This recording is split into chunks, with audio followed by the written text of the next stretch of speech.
A ti atribuimos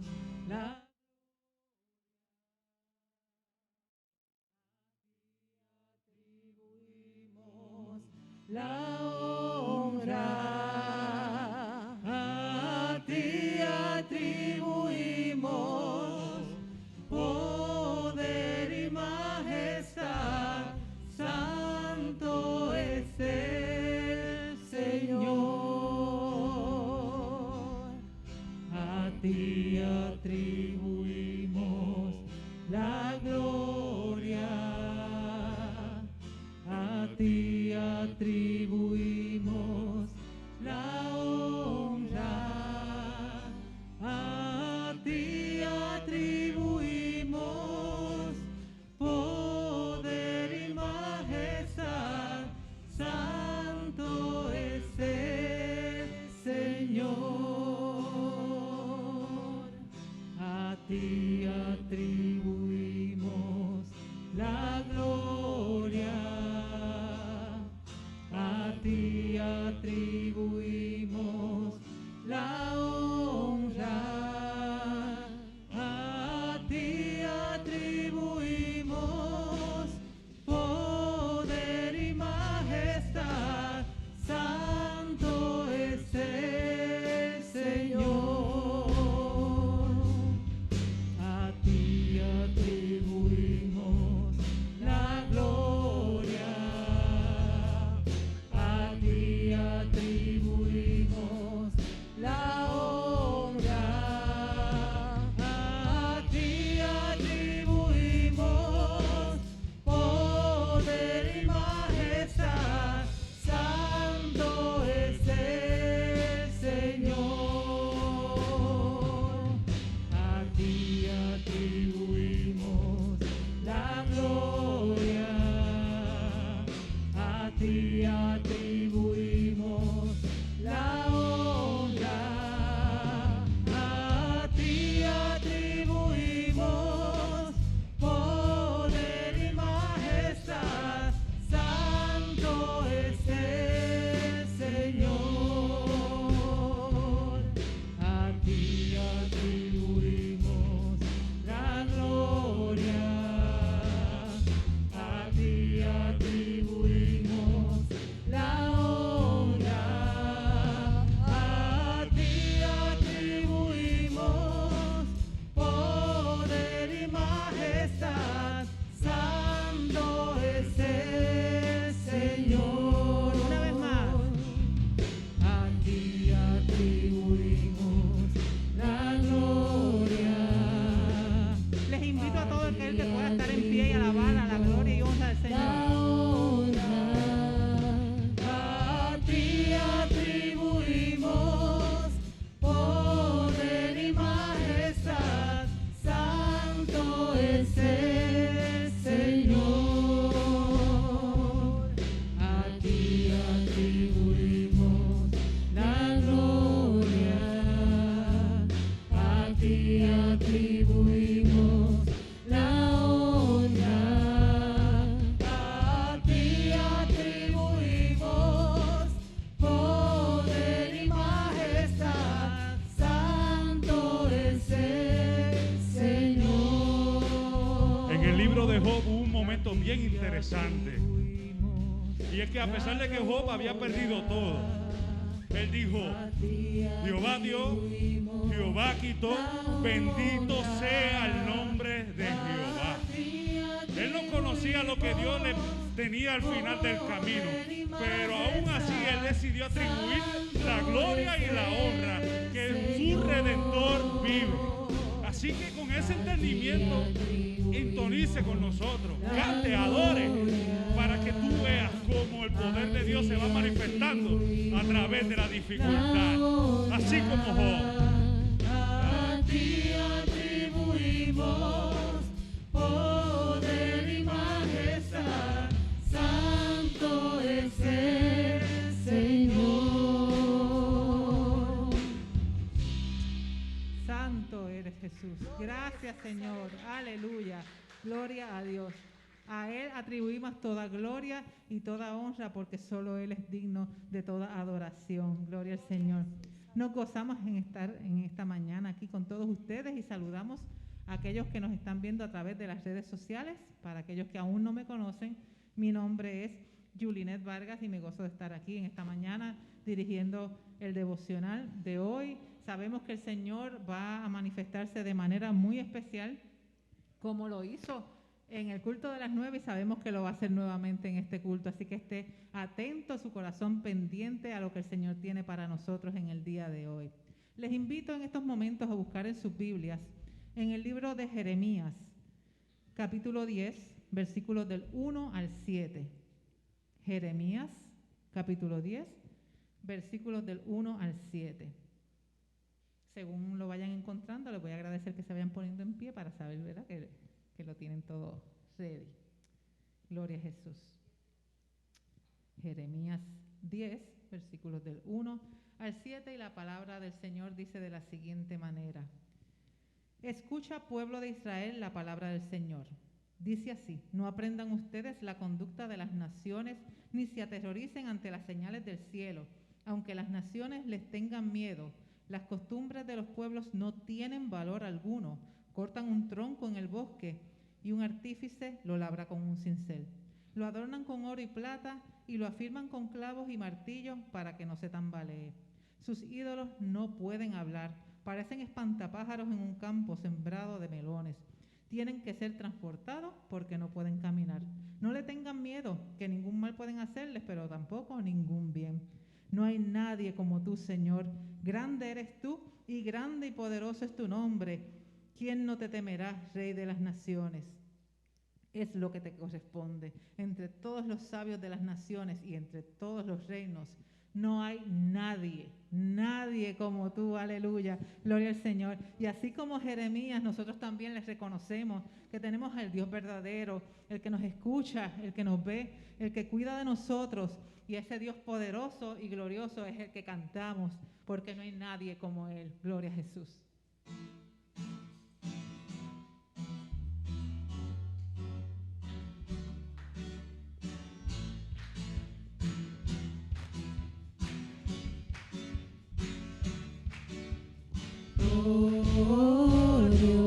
Glorioso, te cantamos glorioso,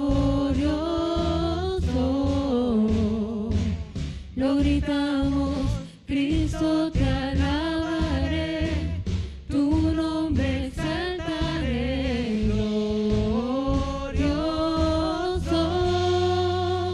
nadie como tú.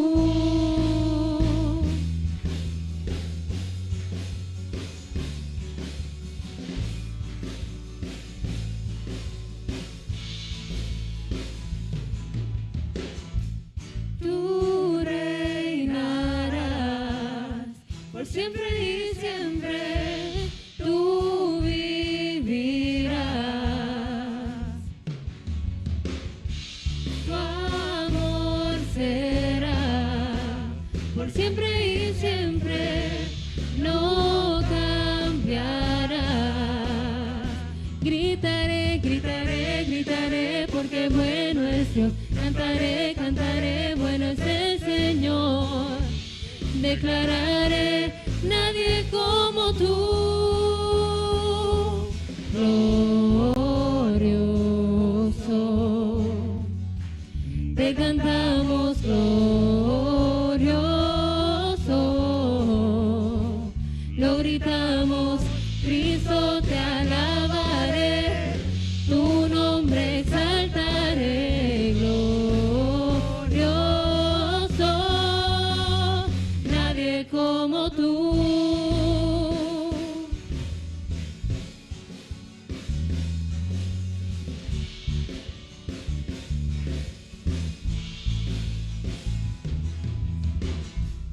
Tú reinarás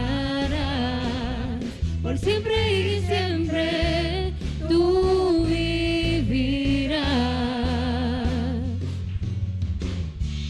tu amor será por siempre y siempre, no cambiarás. Gritaré, gritaré, gritaré, porque bueno es Dios. Cantaré, cantaré, bueno es el Señor. Declararé, nadie como tú, glorioso. Te cantamos glorioso, lo gritamos, Cristo te alabaré, tu nombre exaltaré, glorioso, nadie es como tú. Nadie como el Señor. Aleluya. Sí, se lo va a dar al Señor, déselo más fuerte aún. Gloria a Dios. En el libro de Éxodo, historia yo creo que conocida por todos o casi todos, está el momento en que Jehová le habla a Moisés y lo envía, ¿verdad?, a liberar al pueblo de manos del faraón y que lo saque de la tierra de Egipto. Y ante muchas excusas y muchas preguntas que le hizo Moisés, finalmente, cuando a todas ellas, ¿verdad?, el Señor ya le había contestado, hizo una pregunta muy importante. Le dijo, y cuando me pregunten quién me envió, ¿quién voy a decir yo que fue? Y Jehová le contestó, dile al pueblo, yo soy, me ha enviado. Amén. Y lamentablemente, si usted le dice a una persona que no conoce del Señor, yo soy, se va a quedar como que, ajá, ¿quién? Yo soy, ¿quién es ese? Ok, pero nosotros, los que le servimos, los que le conocemos, los que hemos tenido un encuentro personal con Él, sabemos bien quién es el yo soy. Es el Dios Todopoderoso, el único, el que nos cuida, el que dio su vida por nosotros en la cruz del Calvario, aquel ante quien tiembla la tierra y los demonios huyen. Por eso cantamos y adoramos al gran yo soy. Gloria a Jesús.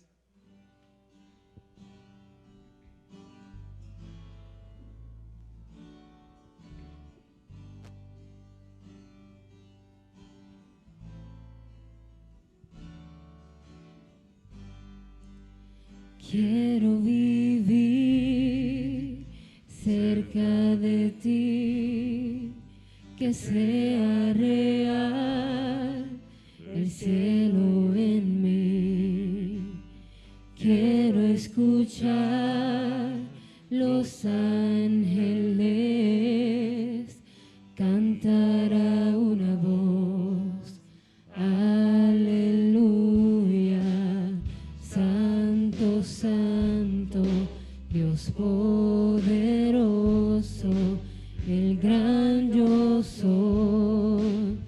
Tú eres digno, no hay otro poderoso, el gran yo soy.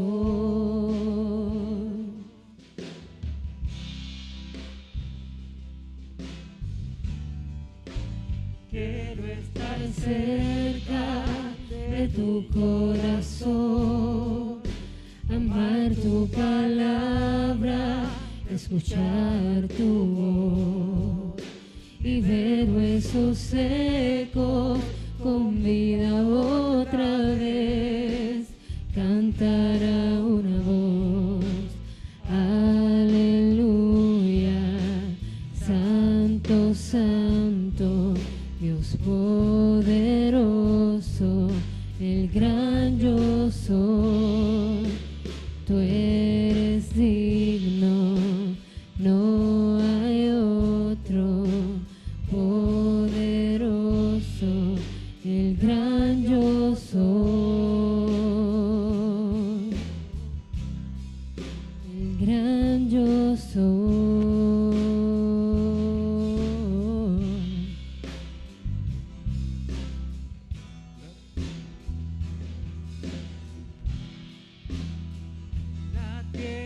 Tiemblante, los demonios huyen al mencionar el nombre del Rey de Reyes. Ninguna potestad, nada resistirá la presencia y el poder del gran yo soy, el gran yo soy, el gran yo soy.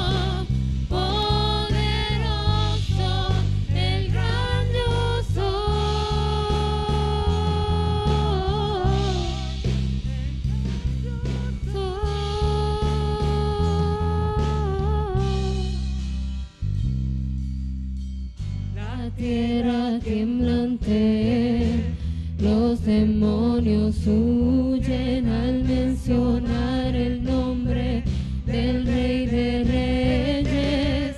Ninguna potestad, nada resistirá la presencia y el poder del gran yo soy, el gran yo soy, el gran yo soy,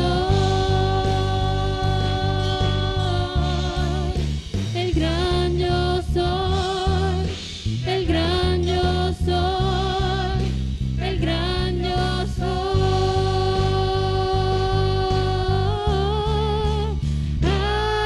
Aleluya, Santo, Santo, Dios poderoso, el gran yo soy. Tú eres digno, no hay otro poderoso, el gran yo soy. Oh, el gran yo soy. Oh, el gran yo soy. Aleluya, gloria al Señor, gloria a Dios. Alabamos y glorificamos al gran yo soy. Nos vamos preparando ya para recibir palabras de labios de nuestro hermano Juan Lugo, así que le pido a nuestro hermano Gaby que tenga la oración de iluminación. Padre, gracias te damos por todos los que están aquí presentes y por todo aquel que está a través de las redes sociales. Gracias que de tantos pensamientos que tal vez tengan, decidieron llegar aquí a la casa delante de ti, mi Dios.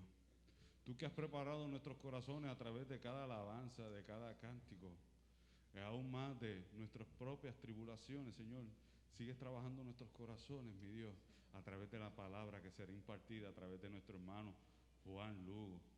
Palabra que ya tú has llenado y saturado, e inspirado en esa palabra que está escrita en la Biblia, mi Dios. Que aún más tú sigues dando nuevas ideas y nuevos pensamientos y nos aclaras el camino a seguir, mi Dios. Que seas tú aún trabajando en los corazones que están indecisos para que vean que en ti hay redención, mi Dios. Así que dale más de lo que ya tiene. Que su copa rebose para que nos salpique a nosotros y también rebose nuestras copas de tu palabra, mi Dios. En el nombre poderoso de Jesús oramos. Amén.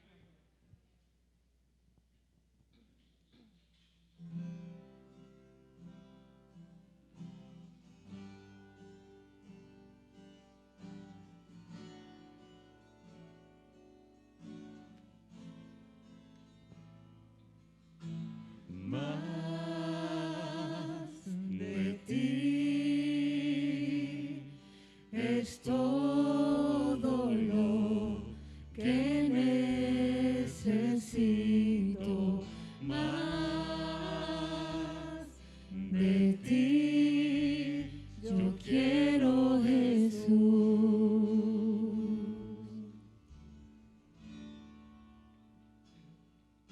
Nada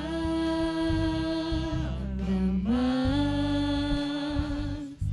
podrá llenar los corazones.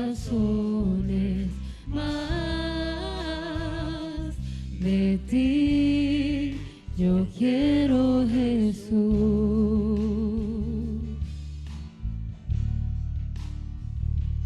Porque bueno es Dios, grande es su amor, Bueno es nuestro Dios por siempre. Yo lo gritaré con todo mi ser. Bueno es nuestro Dios por siempre. Más de ti es todo lo que necesito. Más de ti yo quiero, Jesús.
de tu paz y de tu amor, de tu misericordia, Señor, de tu gracia para con todos, Señor.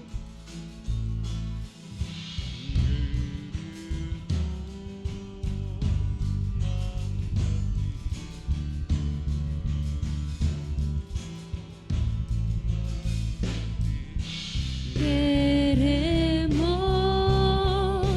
más de ti, queremos más de ti, queremos más y más de ti. Queremos más y más, queremos más de ti, queremos más y más de ti, porque bueno es Dios, grande es su amor, bueno es nuestro Dios por siempre. Yo lo gritaré con todo mi ser, bueno es nuestro Dios por siempre, porque bueno es Dios, grande es su amor, bueno es nuestro Dios por siempre.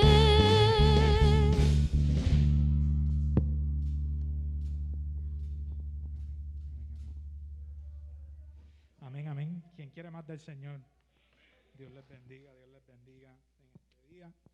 Como ya saben y como mencionaron, mi nombre oficial es Juan Esteban Lugo. El que no es oficial yo soy el papá de Lucas, para el que no lo sepa. Déjame abrir por aquí. Entonces, yo estoy bien feliz de estar con ustedes en esta mañana. El pastor hace como un mes me había hecho el acercamiento para ver si podía traer la palabra hoy. Y he aprendido que al Señor nunca se le dice que no y que siempre es una bendición y un privilegio hablar de Él. Aunque no es fácil, porque de cierta manera es fácil hablar de papá y también es bien difícil porque cómo tú describes a lo indescriptible, ¿verdad? Cómo tú describes algo que todavía no hemos conocido a cabalidad. Y de eso yo les quería hablar en el día de hoy. En lo que yo estaba pensando y meditando en qué era lo que yo les quería traer, el Señor había puesto una idea en mi corazón y yo la estaba meditando y preparándola. Y entonces hace como una semana el hermano Cristian me dio el tema de lo que sería agosto y el tema es siguiendo el reflejo de la luz. Y cuando vi eso, pues lo recibí como confirmación de que sabes que, Señor, lo que me diste es lo que va. Y siguiendo ese tema de siguiendo el reflejo de la luz, yo les quiero venir a ustedes, decir a ustedes o preguntar, ¿quién es la luz? Porque si decimos que vamos a seguir el reflejo de la luz, pues ¿quién es la luz? Nosotros como cristianos afirmamos que la luz es Jesús y afirmamos lo que Él hizo por nosotros en la cruz, que vino a morir por nuestros pecados y a redimirnos. Y esto lo podemos leer en Colosenses capítulo 1, versículos 19 y 20, cuando dice, porque a Dios le agradó habitar en Él con toda su plenitud y por medio de Él reconciliar consigo todas las cosas, tanto las que están en la tierra como las que están en el cielo, haciendo la paz mediante la sangre que derramó en la cruz. Así que nosotros podemos afirmar lo siguiente como cristianos. Nosotros decimos que Jesús es la luz del mundo y que Jesús vino con una misión, para reconciliar todas las cosas bajo Dios. ¿Y por qué la pregunta, ¿quién es la luz?, es importante? ¿Y por qué es importante para nosotros saber quién es Jesús y quién es nuestra luz? Y es por lo siguiente, la religión cristiana se basa en la persona de Jesús. Se fundamenta o se cae con la persona de Cristo.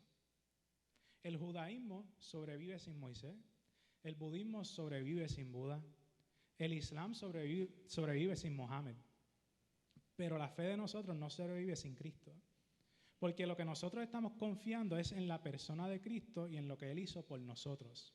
Así que nosotros tener una idea clara de quién es la luz, de quién es Jesús, es la base de nuestra fe. Así que les quiero compartir los versículos que se encuentran en el capítulo 16, en el capítulo 16 de Mateo, los versículos del 13 al 18. Mientras lo vayan encontrando, se pueden poner de pie. También lo pueden dejar ahí mismo porque vamos a estar hablando mucho sobre esos versículos. Y básicamente lo vamos a dividir en dos partes, del 13 al 16 y del 17 al 18. Cuando lo tengan, me acompañan de pie haciendo reverencia a la palabra. Amén, amén.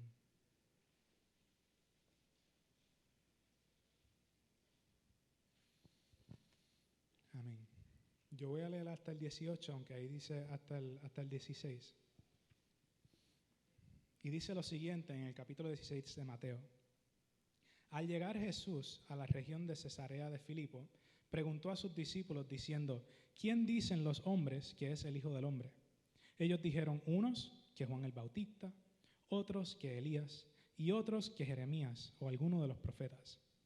Y él les dijo, ¿y vosotros? ¿Quién decís que soy yo? Respondiendo Simón Pedro dijo, tú eres el Cristo, el Hijo del Dios viviente.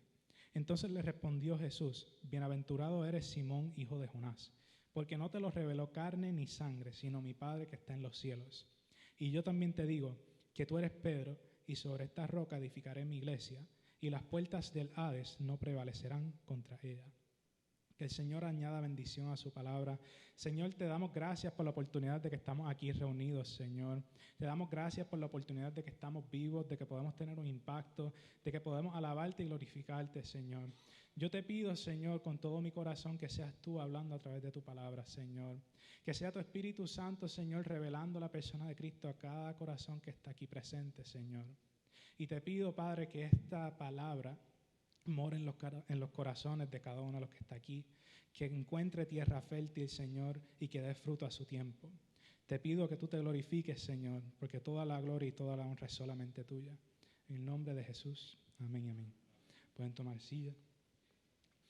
Así que cuando nosotros empezamos a disectar estos versículos, vemos tres fases de las preguntas de Jesús. Número uno, Jesús está preguntando, ¿qué dicen los demás sobre quién yo soy? La segunda parte es, ¿qué dicen ustedes sobre quién yo soy? Y después viene la afirmación de Jesús de quién Él es.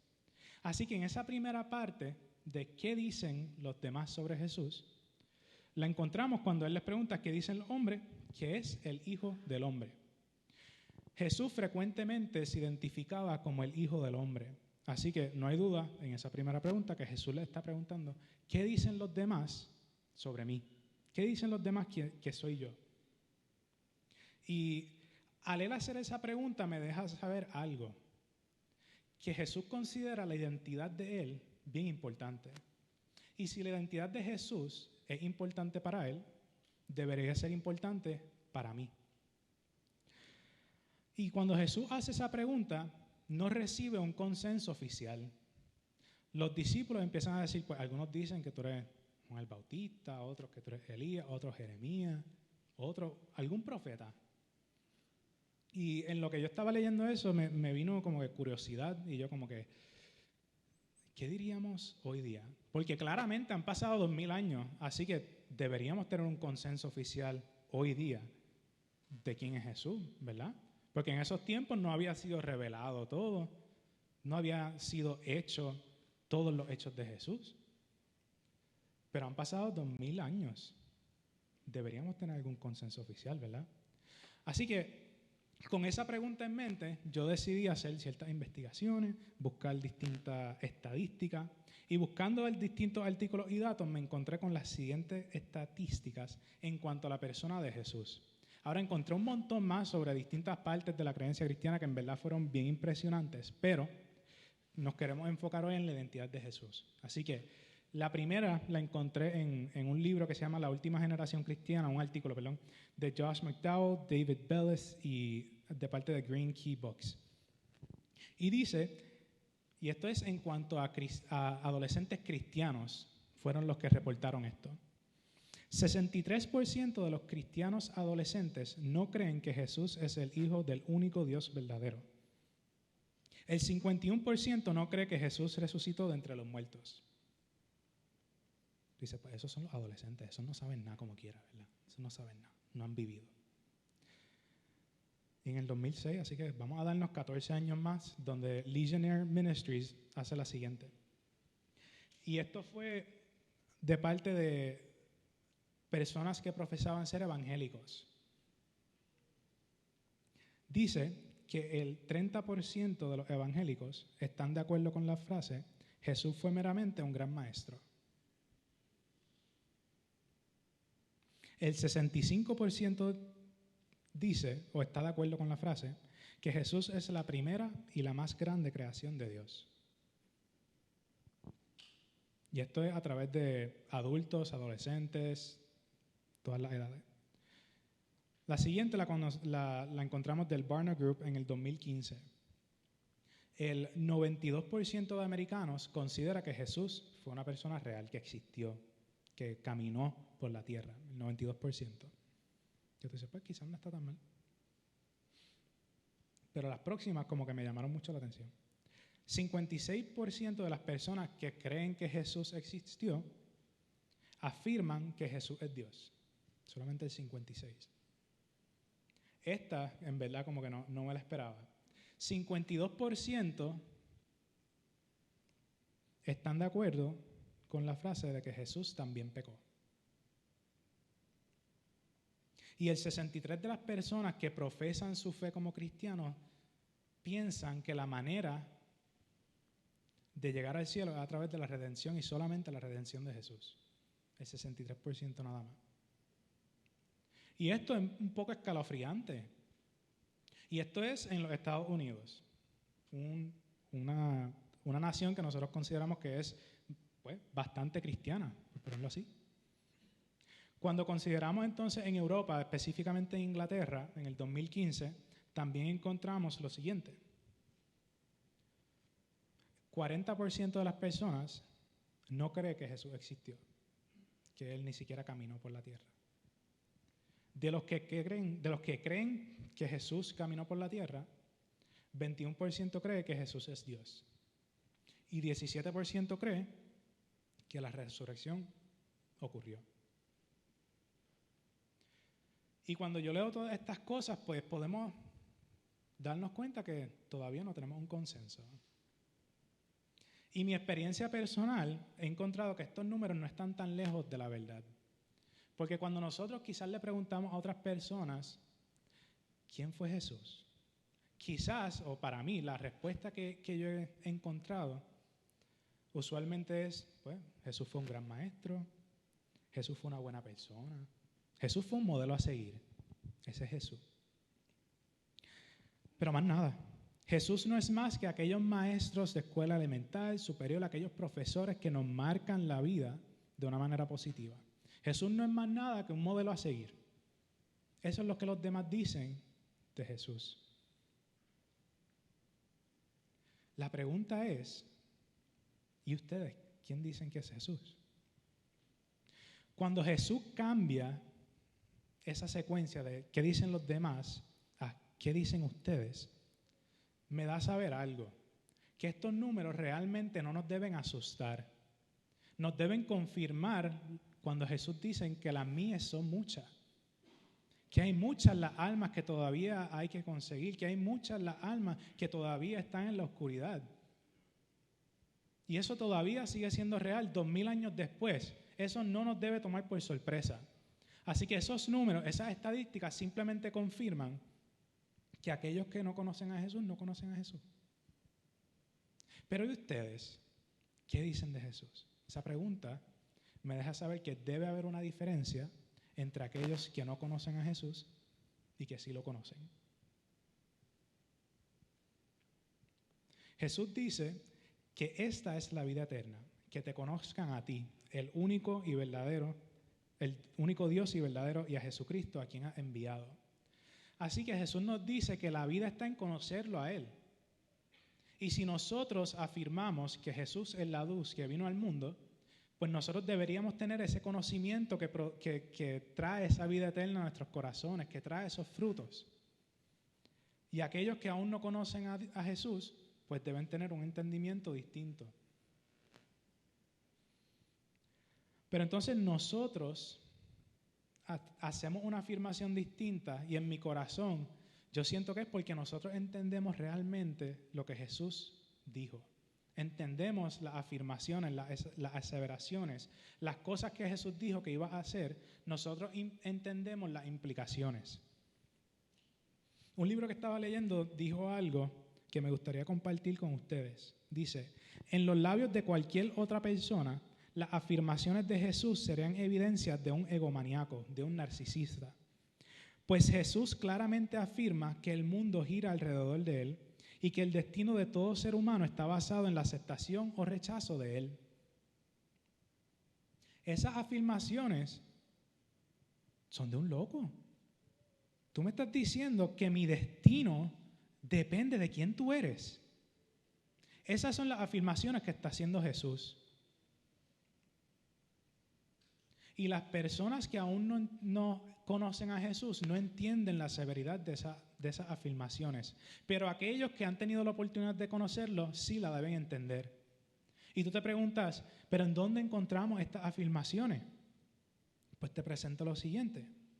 Cuando nosotros hablamos del Dios verdadero, de Jehová, el Antiguo Testamento le pone ciertas virtudes, ciertas cualidades. En el Antiguo Testamento entendemos a Jehová como el Dios creador, como el Salvador, como el juez, como el buen pastor, como el alfa y el omega, como el redentor, como adorado por ángeles, como la piedra, como el que perdona pecados, como el que es confesado como Señor y como la luz. Ese es Jehová.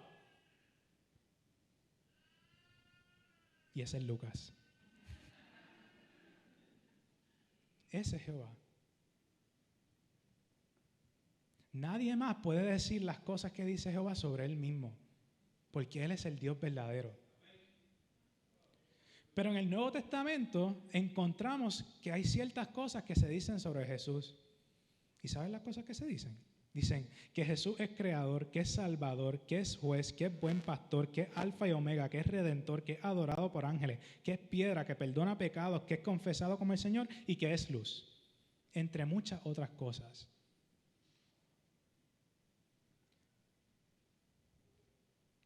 Así que cuando nosotros entendemos las afirmaciones de Jesús y entendemos la severidad, porque Él no está diciendo, pues sí, yo estoy ahí, yo soy el buen maestro, no.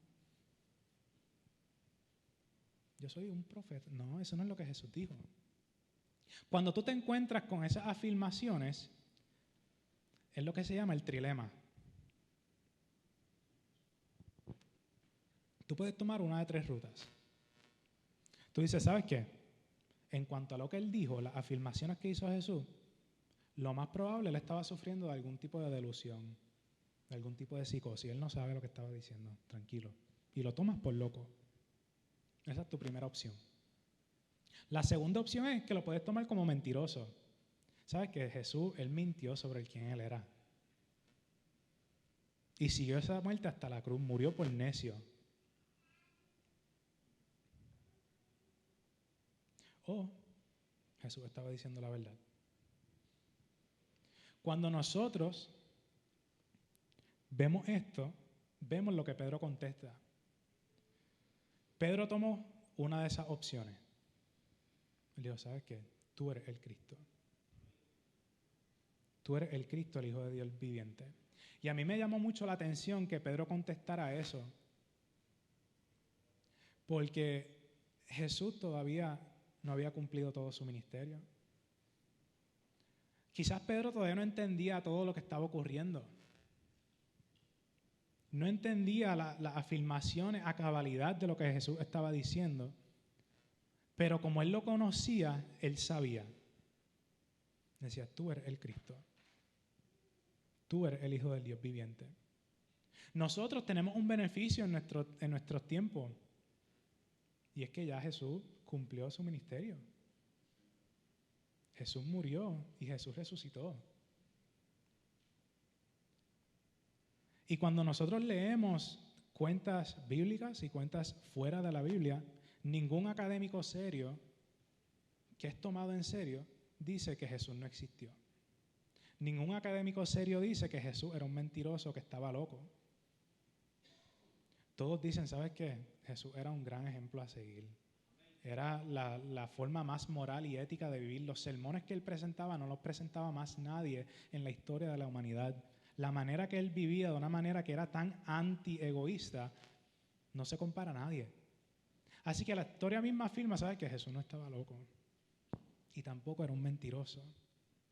Y nosotros tenemos el beneficio también que tenemos las cuentas bíblicas y extrabíblicas que afirman la resurrección. Así que nos queda una. Y Pablo lo dice en 1 Corintios 15. Dice, y si Cristo no ha resucitado, entonces la fe de ustedes es inútil y todavía son culpables de sus pecados.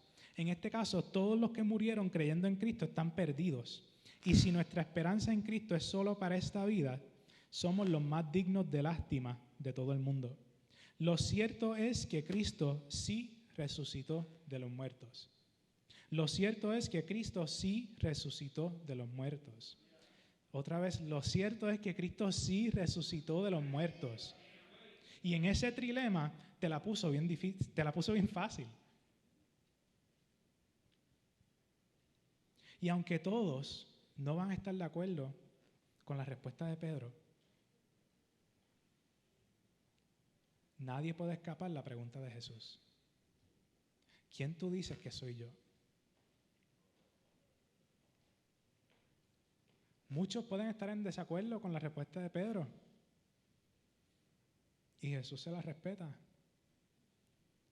Pero Jesús sí promete una cosa, que no va a poder escapar a esa pregunta. ¿Y tú, quién dices que soy yo? Nosotros tenemos dos opciones.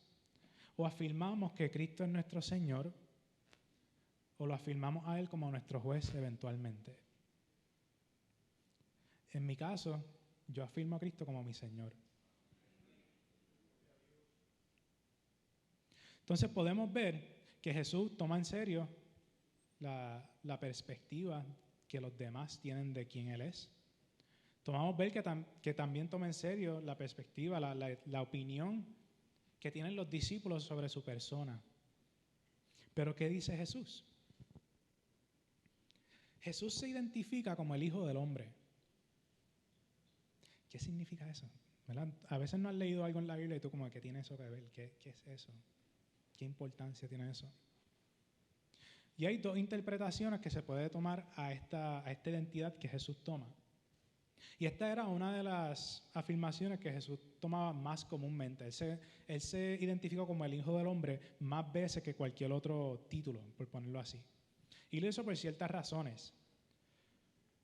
Número uno, era una manera de que Él se identificaba con nosotros. Hijo del Hombre no significa más nada de que, mira, yo soy un ser humano también. Al identificarse como el Hijo del Hombre, está diciendo que yo nací como ser humano. De la misma manera, cuando Él dice que yo soy Hijo de Dios, Él se está identificando como deidad, como que yo también soy Dios.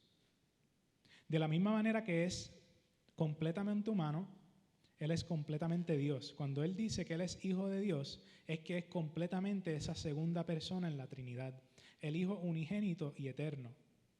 Jesús tiene dos naturalezas. Él es completamente humano y completamente Dios. Y por eso Él pudo cumplir lo que vino a cumplir. Y nosotros vemos un preview de esta presentación de las dos naturalezas de Jesús en Isaías 9. Y es un versículo que nosotros leemos frecuentemente en Navidad, ¿verdad? Porque nos ha nacido un niño, un hijo se nos es dado. El gobierno descansará sobre sus hombros y será llamado Consejero, Maravilloso, Dios poderoso, Padre eterno, Príncipe de paz. Cuando nosotros leemos la primera parte de estos versículos, vemos claramente que se presentan dos naturalezas para Jesús. La del niño que nace. El ser humano nació, pero el Hijo fue dado. El niño nació y el Hijo fue dado. Él es Hijo del Hombre y Él es Hijo de Dios. Pero la interpretación más sofisticada tiene que ver mucho con los pasajes que se encuentran en el capítulo 7 de Daniel. Y cuando estábamos leyendo en Isaías, dice algo bien importante que también se ata a esos dos pasajes. Dice que el gobierno descansará sobre sus hombros. Y cuando Jesús es tomado al concilio, que lo condenan a muerte, a él le hacen ciertas preguntas y él responde de la siguiente manera. El sumo sacerdote le volvió a preguntar y le dijo, ¿eres tú el Cristo, el Hijo del bendito? Y Jesús le dice, yo soy. Y ya Yulina te explicó por qué yo soy, es bien importante. Pero él dice, yo soy. ¿Y qué más dijo? Y veréis al Hijo del Hombre sentado a la diestra del poder de Dios y viniendo en las nubes del cielo. Entonces el sumo sacerdote, rasgando su vestidura, dijo, ¿qué más necesidad tenemos de testigos? ¿Habéis oído la blasfemia? ¿Qué os parece? Y todos ellos le condenaron y lo declararon ser digno de muerte. Así que cuando leemos la afirmación de Jesús, podemos ver que el sumo sacerdote se ofende. Toma algo como que bien a pecho. Él se llamó el Hijo del Hombre y el sumo sacerdote entiende la implicación de eso, porque esa es la otra razón por la cual Jesús se identifica como el Hijo del Hombre, porque el gobierno descansará sobre sus hombros. Cuando leemos en Daniel capítulo 7 cuál es la definición o los aspectos de este Hijo del Hombre, dice lo siguiente: mientras continuó mi visión en esa noche, vi a alguien parecido a un Hijo del Hombre descender con las nubes del cielo. Eso fue lo mismo que dijo Jesús. Va a ver al Hijo del Hombre descendiendo en las nubes del cielo. Se acercó al anciano, la figura de Dios Padre, y lo llevaron ante su presencia. Y se le dio autoridad, honra y soberanía sobre todas las naciones del mundo, para que lo obedecieran los de toda raza, nación y lengua. Su gobierno eterno no tendrá fin. Su reino jamás será destruido. Cuando Jesús dice eso, el sumo sacerdote entiende lo que está diciendo. Y en el trilema, el sumo sacerdote definitivamente dijo, este hombre no está loco, sabe lo que está diciendo. Y no lo condenaron por decir falso testimonio. Lo condenaron por blasfemia.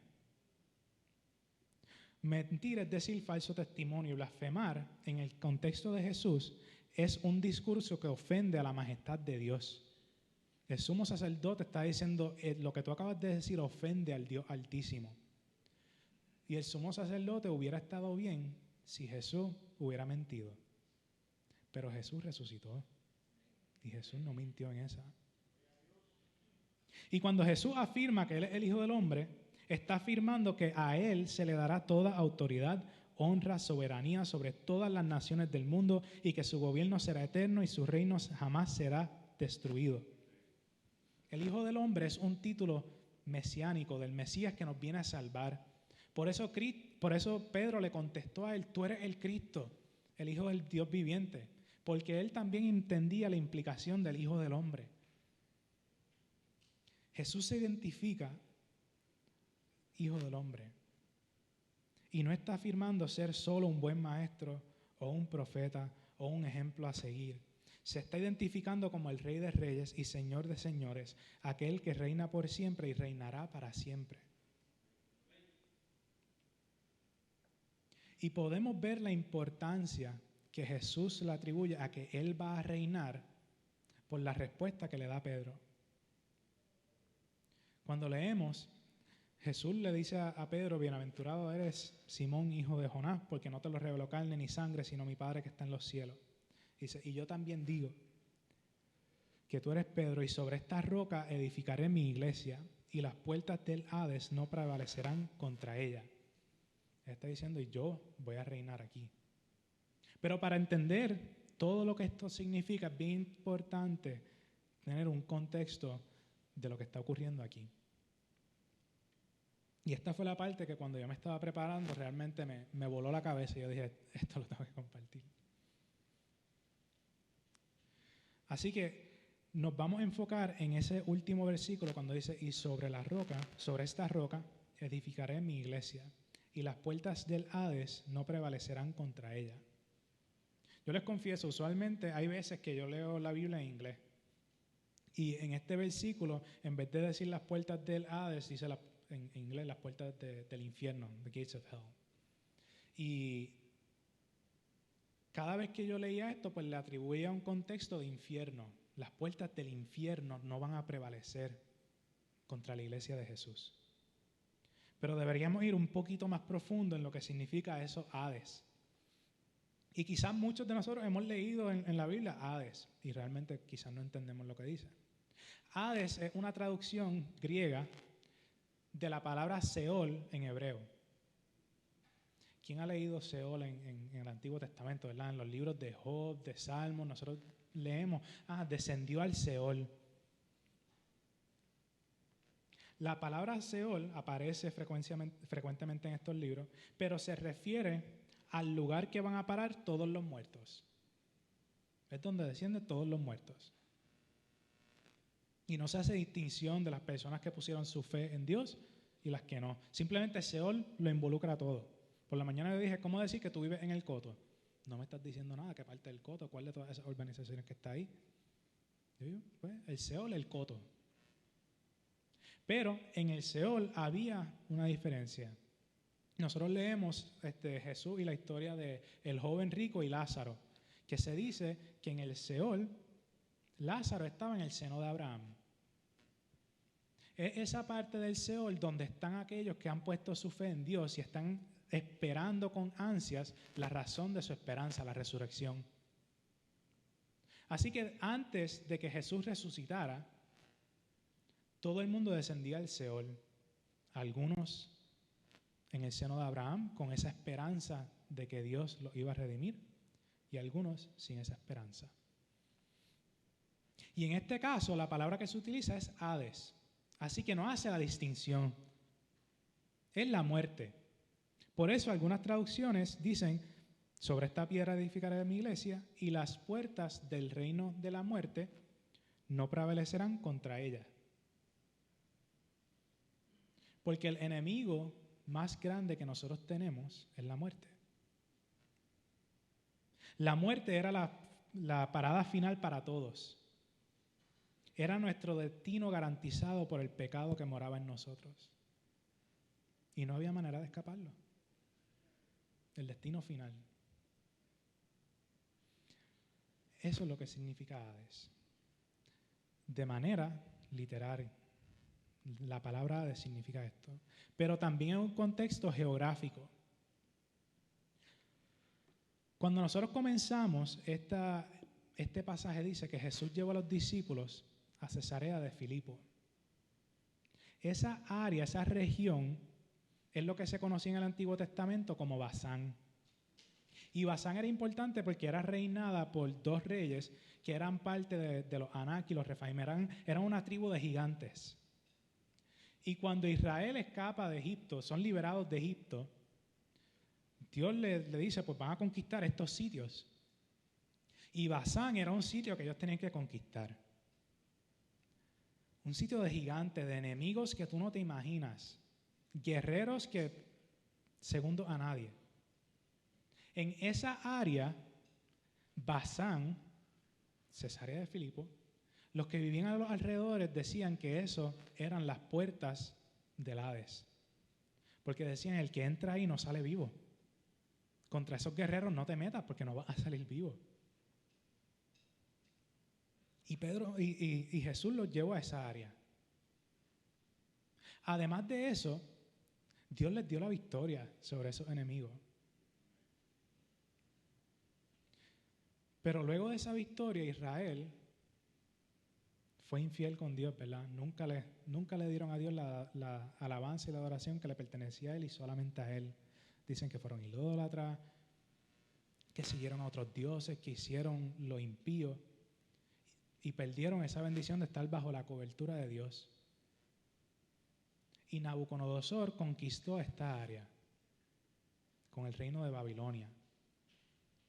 Y para ellos, judíos que entendían esta historia, también entendían que en este mismo lugar donde estaban los enemigos más grandes que ellos van a poder enfrentarse, también fue el mismo lugar donde los babilones los conquistaron a ellos. Y te aseguro que cuando ocurrió esa conquista, los babilones y los judíos hacían la misma pregunta: ¿dónde está el Dios de Israel? Los dioses de Babilonia conquistaron al Dios de Israel. Y quizás los judíos dicen que aquí fue donde Dios nos olvidó a nosotros, porque fuimos conquistados.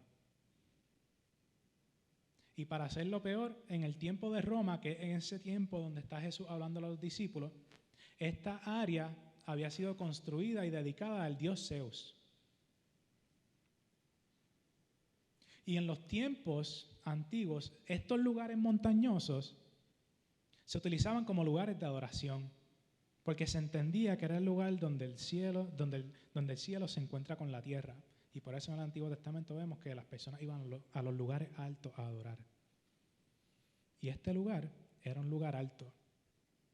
Ahí es donde estaba el monte Hermón, donde se le rendía culto a Zeus, a Baal. Estos definitivamente eran las puertas del reino de la muerte.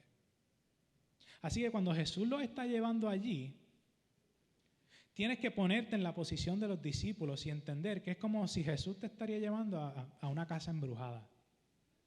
Esto es un lugar tenebroso, donde está la adoración de ídolos rampantes, donde es un lugar donde a ti te conquistaron.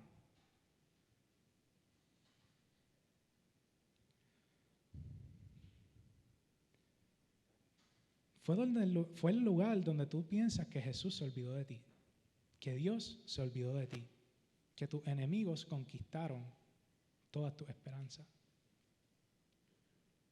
Este es el lugar donde las personas te dicen que tu Dios es débil y que no pudo. El lugar donde tú piensas que tu Dios ya no está. Y en este lugar, Jesús les está preguntando a ellos sobre su identidad.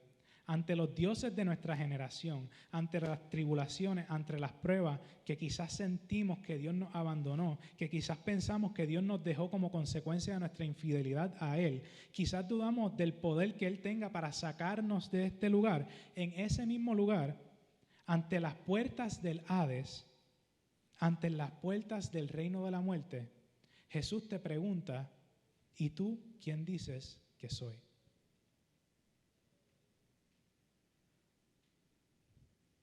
Ese lugar era un lugar pesado.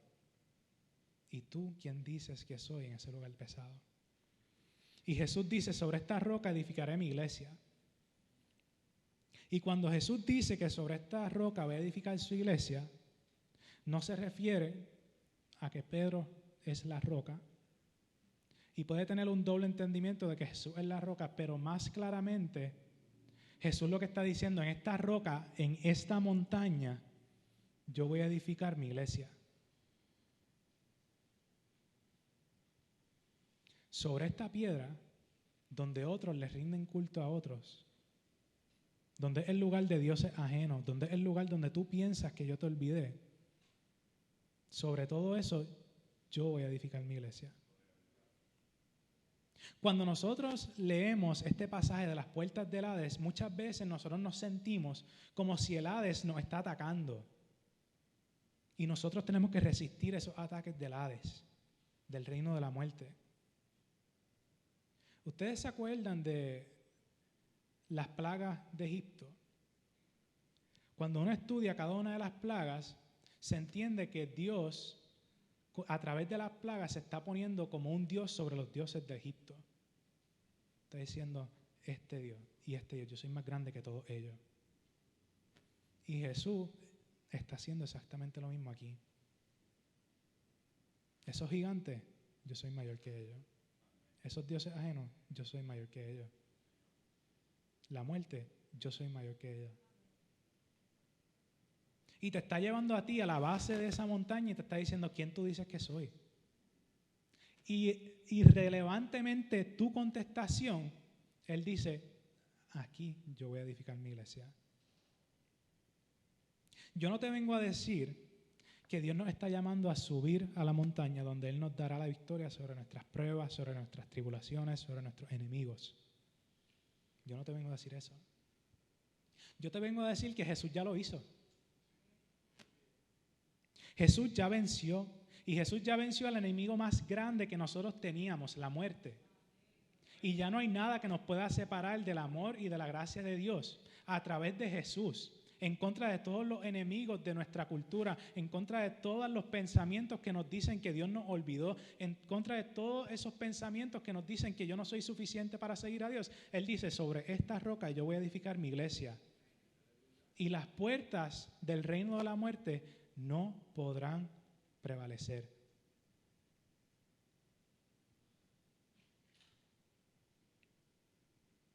Y quiero cerrar con esto, porque es bien importante entender las puertas del Hades, porque ¿cuándo fue la última vez que a ti te atacaron con una puerta? Una puerta no es un arma. Una puerta es algo que separa. Jesús está diciendo que sobre esta roca nada te va a poder separar. Jesús está diciendo que la luz vino al mundo a prevalecer contra las tinieblas y ya prevaleció. Y me recuerda mucho a Jericó, cuando el pueblo de Israel tenía que darle vueltas a esas grandes murallas. Y la única cosa que tenían que hacer era gritar. Y las murallas se iban a derribar. De esa misma manera es el llamado que Jesús nos hace a nosotros para vencer esas puertas del Hades. De la misma manera que las murallas de Jericó se derrumbaron con las voces de Israel, las puertas del reino de la muerte se derrumbarán con las voces de la iglesia, que dicen que Jesús vino al mundo y ya venció. Iglesia, nuestro Dios ha vencido y somos muchos los que a veces vivimos dudando de lo que Él ya cumplió. No es decir que Cristo viene, es decir que Cristo ya vino. Cristo regresa y regresa como el Hijo del Hombre, que se le dará toda autoridad, toda honra, todo poder. La luz vino al mundo y se estableció como el Rey de las naciones. Irrelevantemente de cuál fue tu contestación, Él ya lo hizo. Así que la pregunta es, ¿quién tú quieres que sea Jesús para ti? Jesús dice que Él ha venido como una luz para brillar en este mundo de oscuridad, a fin de que todos pongan su confianza en mí y no queden en la oscuridad. Y nosotros como iglesia, ¿cómo ayudamos a aquellos que están en la oscuridad todavía? Todo esto a través del Espíritu Santo. Pero número 1, le pedimos al Señor sabiduría y entendimiento. Porque necesitamos poder entender las Escrituras, necesitamos poder entender las afirmaciones de Jesús en su contexto, necesitamos entender la importancia de lo que está escrito ya sobre Él. Así que hay que profundizar en la palabra, en el conocimiento de Él, porque Él dice, conocerme a mí es tener vida eterna. ¿Estás tú satisfecho con lo que conoces del Señor? Yo espero que tú digas que no, porque queda tanto por conocer. Dice que todavía vemos como un espejo que está ahumado, pero que un día entenderemos y lo veremos cara a cara. La esperanza es que nosotros continuemos nuestro entendimiento hacia Él. Por eso en las palabras dicen que no seas conformado a este mundo, que seas transformado en la mente. Así que hay que utilizar la palabra para entender las voces que nosotros vamos a gritar en medio de la oscuridad. Y esto se lo digo a todos los padres, a todos los abuelos, utiliza recursos también. Hay una generación que quizás no sabe realmente quién es Jesús y cuál es la importancia de las afirmaciones que Él hace. Nosotros que llevamos más tiempo, pues quizás tenemos más tiempo de estudiar todo esto. Pero hay muchos recursos. Hay muchas personas en YouTube, hay muchas organizaciones que su misión es hacer claro las cosas difíciles de la palabra. Así que utilicen recursos. Sus hijos se lo van a agradecer. Número 2, hay que establecer relaciones por encima de argumentos. Nosotros vencemos las tinieblas con las voces de amor de Jesús. Esto no se trata de ganar un debate. Esto se trata de ganar almas. el tiempo se está cortando y es importante que nosotros nos acerquemos con otros en amor. En el espíritu de que, mira, ¿sabes qué? Yo también pensaba que Jesús era simplemente un gran maestro.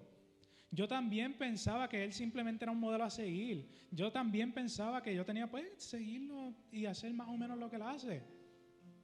Pero no fue hasta que el Espíritu Santo me reveló, mira, tú no puedes y por eso Él está. No fue hasta que el Espíritu Santo me enseña, ese es Dios con nosotros, que vino como luz en medio de nuestra oscuridad a vencer nuestros más grandes enemigos, que vino a vencer nuestros ídolos, que vino a vencer el hecho de que nosotros nos sentíamos olvidados. Y número 3, interceder. Hay que interceder por aquellos que todavía están en la oscuridad. Nosotros tenemos el beneficio de que podemos caminar, de que podemos presentarnos hacia el trono. Pídele al Señor que te dé oportunidades de compartir lo que tú ya sabes de Jesús con aquellos que aún no saben. Me llama mucho la atención ese momento de las plagas de Egipto, porque cuando el faraón se encontraba que no tenía remedio, él le decía, Moisés, ven acá y ora por mí. Vete a tu Dios y que él ore. Y que él quite esto. Y dice la palabra que Moisés se iba y oraba y que Dios hacía conforme a la oración de Moisés. Aunque el faraón le estaba pidiendo, Dios estaba escuchando a Moisés. Tú puedes ser ese Moisés para alguien que todavía está en la oscuridad. Esas personas que todavía no saben que todos sus pecados fueron vencidos, que todos esos pecados fueron cubiertos, que tienen la esperanza de una vida eterna, que tienen la esperanza de vivir para siempre con su Creador. Ustedes tienen esa esperanza. Y dice que sobre eso está la iglesia y que las puertas del reino del infierno no van a poder prevalecer contra él. Las enseñanzas de Jesús son buenas. Y Jesús sí fue un gran maestro. Y tenemos un gran ejemplo a seguir en Cristo. Pero Jesús no es meramente un maestro, no es solo un profeta, no es solo un ejemplo a seguir. Jesús es la luz que nos vino a sacar de la oscuridad. A través de Él y solamente Él tenemos vida eterna. Tenemos victoria sobre los gigantes de esta vida, tenemos perdón de nuestros pecados, tenemos restauración de nuestra relación con Dios, tenemos redención de nuestras vidas. Jesús es el verbo hecho carne, Jesús es Dios con nosotros, que como dice en Colosenses, vino a reconciliar consigo todo, mediante la sangre en la cruz. Iglesia, te pregunto, ¿y ustedes, quién dicen que es Jesús? Yo te pido que me acompañes en esta oración. Si tú sientes que conoces a alguien que aún está en la oscuridad, si tú sientes que tú todavía estás en la oscuridad y no conoces a plenitud quién es Dios, te invito a hacer esta oración conmigo.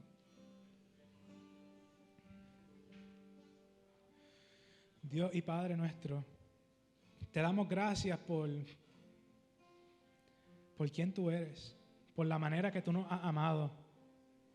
Por la manera, Señor, que tú entregaste a tu Hijo unigénito para venir aquí, para reconciliar consigo todas las cosas. Te pido, Señor, que tú profundices nuestro entendimiento, nuestro conocimiento sobre quién tú eres en nuestras vidas. Te pedimos que profundices nuestra relación contigo. Te pedimos, Señor, que nos utilices como luz en medio de las tinieblas, porque a eso es que nos llamas, Señor. Te pedimos que aviva el Espíritu Santo que está en nosotros para activarnos a buscar esas almas que aún están en la oscuridad.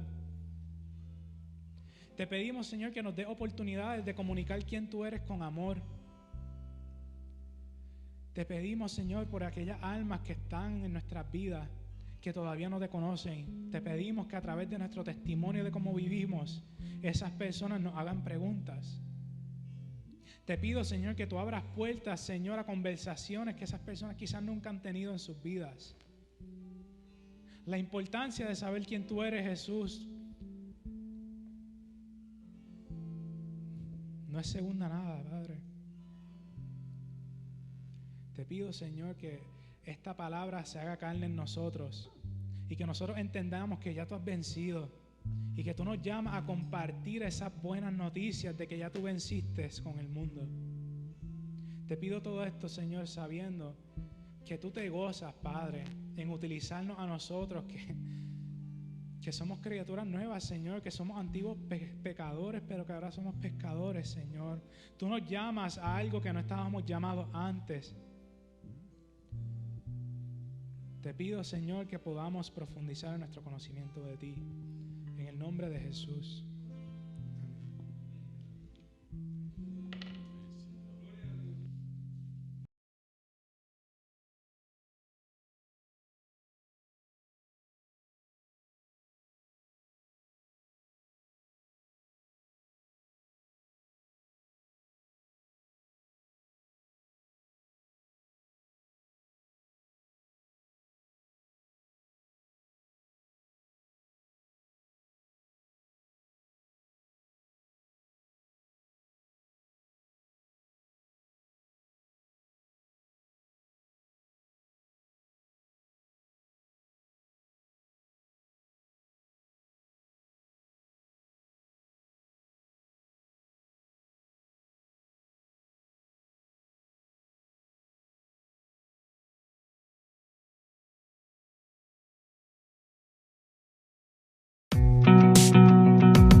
Hola, soy Yadier Javier Díaz Muñiz y participo en la Iglesia Cristiana y Discípulos de Cristo en Ponce. Aquí, como yo, tú vales. Te invito a seguir dando like a todas nuestras plataformas y seguir compartiendo nuestra esperanza. Dios te bendiga.